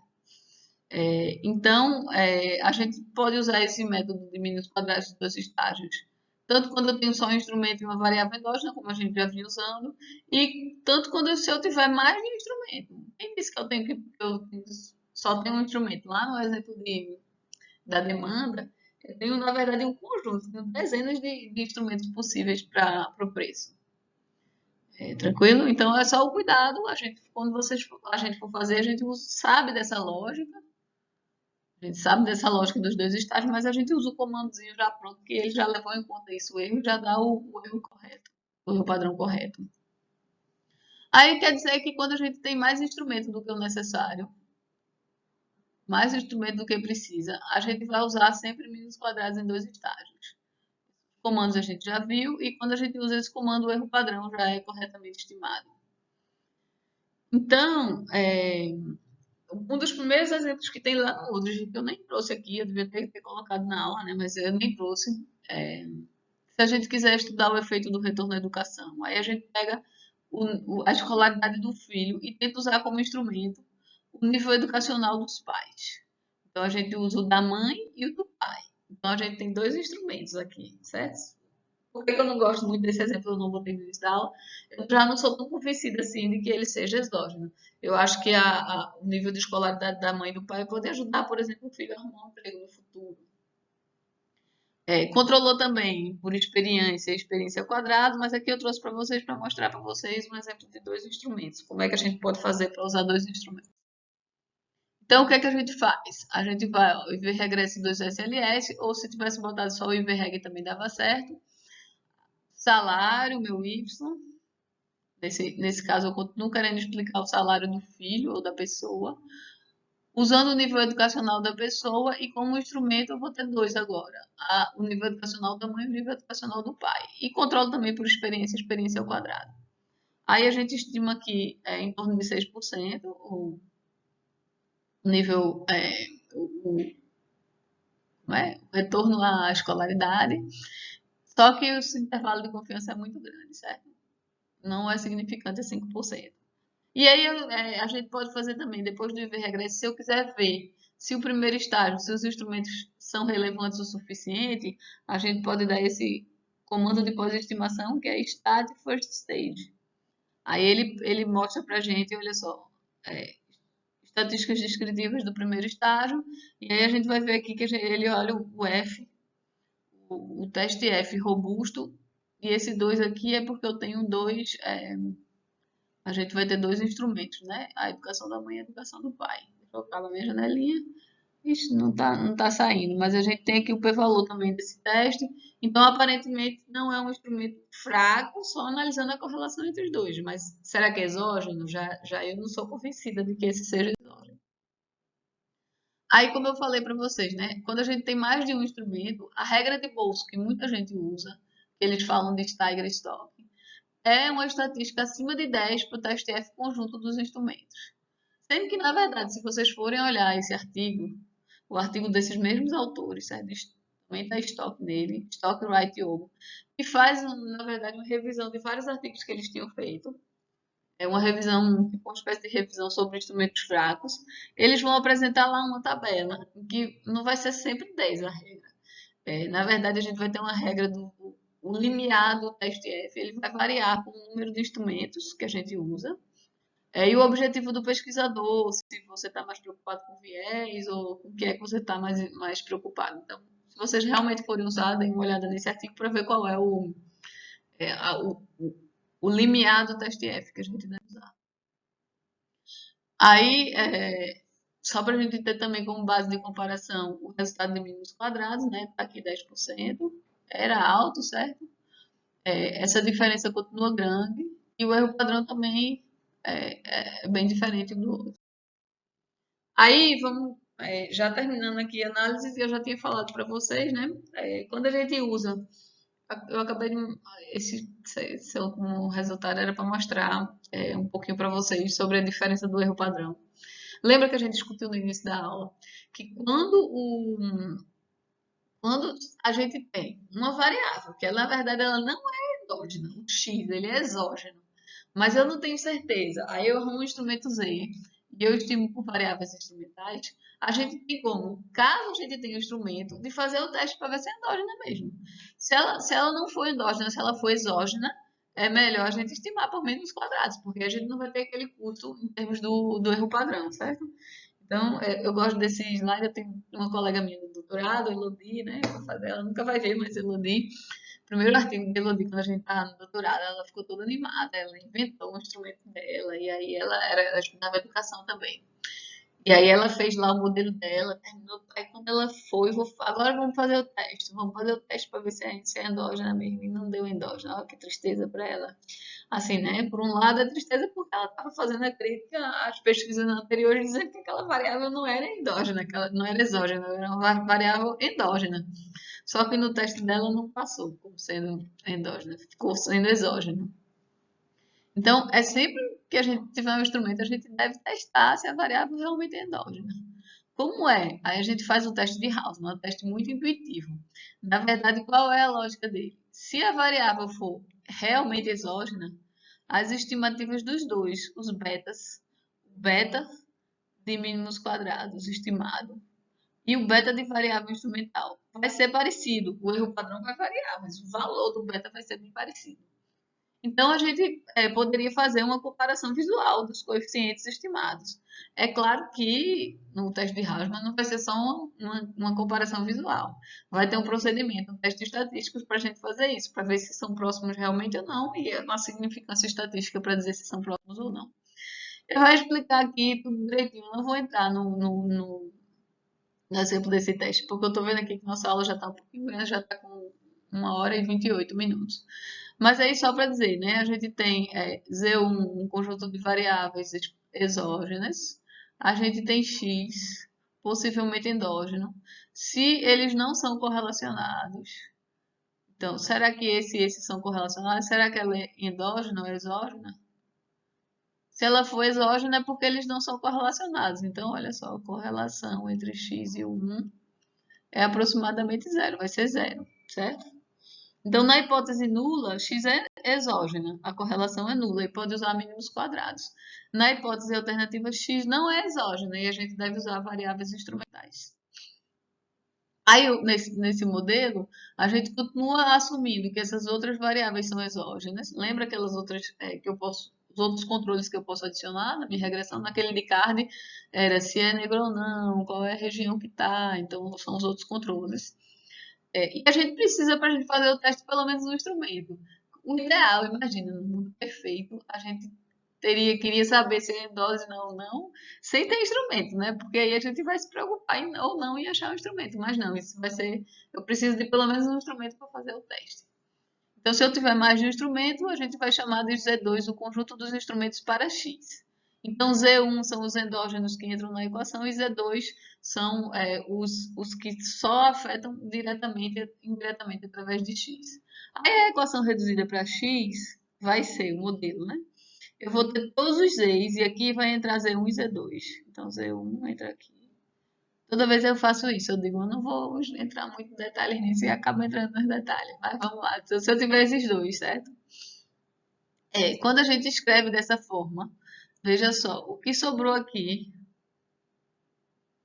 se x é endógena, o que sobra aqui, não explicado pelo z, esses z's são todos exógenos. Ou seja, a parcela que a gente estava querendo limpar no primeiro estágio, essa parcela realmente ela é suja, né? Ela é correlacionada com o erro da equação original.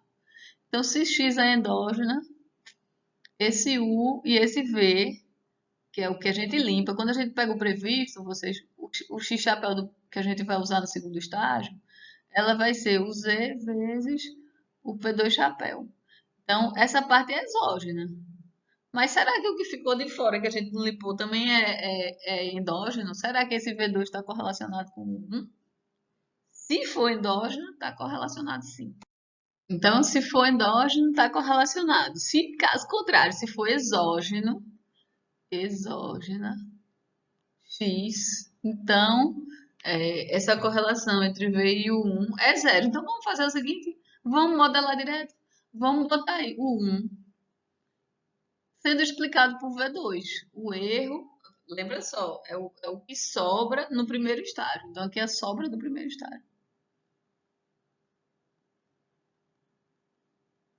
Se x for, lembra, se x for exógena, o que sobra no primeiro estágio não vai ser correlacionado com 1. E aí vocês lembram o primeiro estágio está aqui, olha, o y é influenciado por z pelos outros instrumentos, que não um instrumento que a gente usa, que a gente diz que é um instrumento só de x, mais o 1. Aí aqui onde tem o 1, a gente usa essa equação. Substituir aqui o 1 por gama 1 V2. Então veja só, se a gente observasse V2, o que sobra do primeiro estágio, a gente podia estimar essa equação por mínimos quadrados, porque por construção, o que sobrou de E1 não vai ser correlacionado com V2. Você lembra que o erro sempre é o que sobra depois que eu levei em conta V2. Então, se eu tivesse V2, se eu consigo ver V2, eu estimo essa equação por mínimos quadrados e vejo qual é o efeito de gama 1. Eu vejo qual é o gama 1, certo? Então, qual vai ser o truque que a gente vai fazer? Vamos, em vez de usar o V2, que eu não observo, a gente vai usar o V2 chapéu. V2 chapéu é o resíduo do primeiro estágio.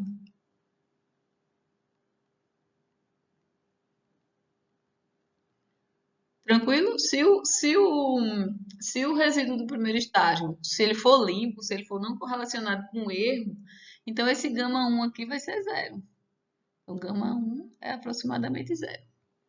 Então, a gente teria como fazer, né? A gente regride x, primeiro estágio, regride x em z, todos os instrumentos, incluindo os outros controles, e calcula o resíduo estimado. Aí a gente volta na regressão, bota y, bota o x, o original, bota os z's sem o instrumento de fora, né? Um instrumento que é só do x, e o resíduo. E agora a gente faz um teste T para esse. Se for aproximadamente zero, é porque é exógena a equação. Então, Se a gente não tiver um instrumento de fora, a gente não vai ter como fazer essa regressão, certo? Vai ter correlação perfeita. Por isso que a gente precisa, pelo menos, a gente precisa do instrumento para usar esse método. Aí, como observação, né, as estimativas de mínimo quadrado por segundo estágio coincidem com a estimativa de 2LS para a equação estrutural. Incluir o resíduo do primeiro estágio, controla pela endogeneidade de X. Então, eu vou estar controlando pela endogeneidade de X, então os dois vão bater. Aí, para fazer o teste de endogeneidade, na verdade, a gente só faz a regressão e regressa dos SLS e usa esse comando pós-estimação. Esse comando já faz o teste para a gente, a gente não precisa fazer aquele procedimento que eu acabei de falar para vocês. Né? Aquele procedimento é só para mostrar para vocês a lógica de pegar o resíduo. O resíduo, se a variável for endógena, ele é sujo, ele está correlacionado com o da variável original. Então, quando a gente limpa ele, que a gente pega o previsto, o x-chapéu, é por isso que o 2SLS funciona. Agora, se esse resíduo não for sujo, se eu usar ele na regressão, o coeficiente, o termo dele vai ser aproximadamente zero. Então, vai mostrar que não tem correlação. Então, era só para mostrar a lógica. A gente não precisava fazer isso, né? Mas a gente fez. Se a gente tiver mais de um instrumento, é, se a gente tem mais de um instrumento, se as duas variáveis forem realmente instrumento, usar cada instrumento separadamente deveria dar um resultado similar. Então agora a gente está com outro problema, certo? Lá era para ver se era endógeno ou não. Aqui é para ver se será que são instrumentos mesmo. Se eu tenho mais de um instrumento e eles forem bons, aí outra ideia de Harsman vamos testar a diferença entre os coeficientes nos dois modelos, certo? Cada um usando um dos instrumentos. Se eles forem bons instrumentos, todos dois, exógenos e relevantes, as estimativas deveriam ser parecidas. O problema que a gente vai ter, como a gente interpretar esse resultado do teste, não é tão simples assim, que se os coeficientes foram muito diferentes, um deles não é válido. E também o teste não guia a gente sobre qual deles é o melhor. A gente vai ter que se perguntar na teoria qual deles a gente confia mais. Se elas forem semelhantes, eles podem também, em teoria, serem igualmente ruins, caso eles sejam instrumentos muito parecidos. Como um exemplo que vai ter nos exercícios para vocês fazerem de carne, que ele usou duas dummies, a dummy de próximo de uma universidade de 4 anos e próximo de uma universidade de 2 anos. Na verdade, lá não é universidade, é college, certo? Um ensino superior de 2 anos. Então, se o teste se passa, a gente não sabe se os dois são ruins, principalmente se eles forem parecidos. Se não passa, a gente não sabe qual dos dois usar. Então, é um teste, mas às vezes é um pré-requisito. Certas pessoas dizem que tem que fazer o teste de Rauma. O mínimo os resultados serem parecidos. Não é melhor decidir usar só um. É, E aí, outra coisa que pode acontecer são as estimativas elas parecerem diferentes, mas a gente não rejeita. Por quê? Porque o erro padrão é muito grande. Então, lembra que como quando a gente faz variável instrumental, os erros são grandes, dependendo da correlação entre a variável endógena e o instrumento. Então, a gente pode também ficar nessa bananosa, né? Sem saber o que fazer aqui nesse caso. Então, quer dizer, muitos instrumentos é uma bênção, mas pode não ser tão bom assim, né? Pode começar a dar problema para a gente, porque a gente abre um mundo de testes, de possibilidades diferentes que a gente pode fazer. Aí lá no livro do Udrich, ele ensina como é que a gente faz esse teste, certo? Chama de teste de restrições sobreidentificadas. Esse nome sobreidentificadas vem lá da literatura de equações simultâneas, ou equações estruturais, que a gente chama. Quando a gente tem mais de um instrumento, a gente diz sobre-identificado. Não vou apresentar esse procedimento, nem botei no slide, senão eu ia querer apresentar. Mas a gente já sabe que, assim, por que eu não vou apresentar? Que esse teste nem é tão informativo assim. Mas, de novo, se a gente tiver mais de um instrumento, a gente vai fazer uma inspeção visual para ver se está parecido ou não o resultado. Caso esteja diferente, a gente tem que fazer o teste de sobre-identificação. Em caso de dúvida, se a gente não souber o que fazer, guarda um instrumento que a gente tem mais confiança, que a teoria indica como sendo mais exógeno. Então, na dúvida, a gente mantém só esse. E aí, terminamos nossa aula de variáveis instrumentais. Vamos só resumir o que a gente viu. Na aula de hoje, né, a gente discutiu como a utilização de um instrumento resolve o problema de identificação do efeito causal de uma variável explicativa endógena. Para que um instrumento seja válido, para ter um bom instrumento, como a gente chama, a gente tem duas condições. Ele tem que ser exógeno e ser relevante. Então, lembra, ele tem que conseguir induzir mudanças no X, mas ele não pode afetar diretamente o Y. Então, exógeno é não afetar diretamente o Y e relevante é conseguir afetar o X. A gente descobriu um problema que a gente tem quando o instrumento é fraco, certo? Quando a correlação entre a variável endógena e o instrumento, a indução que ele consegue mudar no X no instrumento, ela é muito pequena, a correlação é pequena. Então a gente vai ter um erro padrão grande. E se não for completamente exógena, qualquer endogenidadezinha, qualquer correlaçãozinha entre o Z e o U, ele vai ser maximizado, ele vai ser multiplicado pelo inverso da relação, pelo inverso da relevância. Então, quando o instrumento é fraco, quando ele tem pouca relevância, o viés assintótico ele pode ficar muito grande. E aí, a última coisa que a gente fez agora foi, já tem um instrumento. Vamos primeiro ver se, com base nesse instrumento, eu posso dizer que minha variável x ela é endógena mesmo. Então, é o teste de endogeneidade. E falei para vocês que existe, a gente não entrou em detalhes sobre identificação.